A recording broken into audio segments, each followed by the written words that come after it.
خوش آمدید به کانال منظره های دیدنی. با ما همراه باشید و از ما با لایک و سابسکرایب حمایت کنید. ولایت نورستان، عروس ولایات. اگر می خواهید به یکی از زیباترین ولایات افغانستان سری بزنید، پس حتما به این ولایت سر بزنید. نورستان یکی از 34 ولایت افغانستان می باشد که در شمال شرق کشور افغانستان قرار گرفته است و یک منطقه تاریخی است که در دوره‌های مختلف نام‌های متفاوت را به خود گرفته است. به عنوان مثال، بلوچستان یکی از نام‌های این ولایت بوده است، هرچند که بلوچستان تنها این ولایت را شامل نمی‌شد. نورستان از ولایت‌های دوردست کشور افغانستان است، اما دارای مناظر طبیعی دلپذیر و قشنگی می باشد. مساحت ولایت نورستان 9267 کیلومتر مربع و نفوس آن در حدود 400,000 تن تخمین شده است.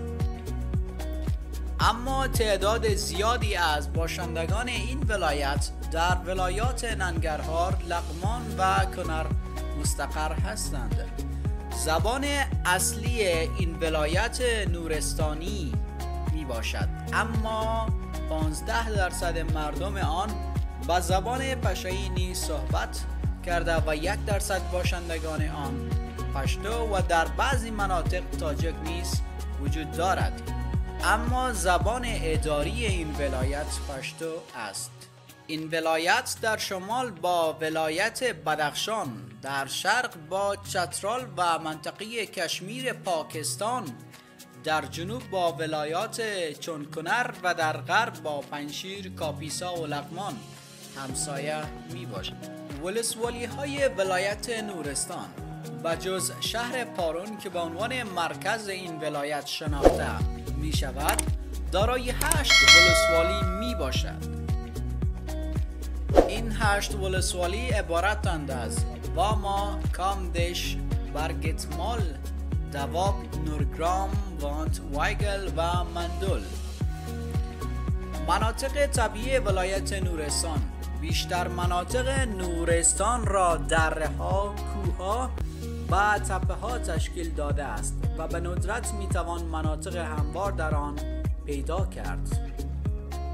بنابراین میتوان گفت که ولایت نورستان زمین‌های زراعت کمتری نسبت به سایر ولایات افغانستان دارد.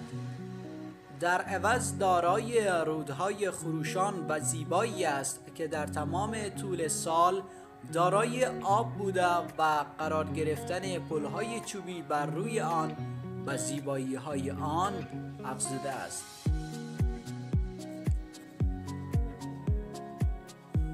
قسمت‌های شمالی نورستان از غرب به شرق شامل مناطق رمگل، دره پیچ، وایگل و باشگل می شود. نورستان از شمار زیادی دره‌های دالان مانند و کم پهنا تشکیل شده که شیب‌ها همه در این دره‌ها از شمال به جنوب است. دره پیچ یا نورستان مرکزی از نظر ارتباط با دیگر نقاط نورستان اهمیت ویژه‌ای دارد.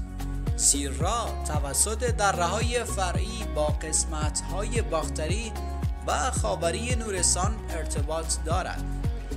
مناطق پردرخت نورستان تا ارتفاعات 4000 متری ادامه دارد و بالاتر از آن تنها درخت زارهای بید و بوتزارهایی دیده می شوند. گوشه ای از این ولایت نیست که آب زلال چشمه در آن جاری نباشد. از نظر آب و هوا نیز این ولایت دارای آب و هوای معتدل و پاکیزه می باشد.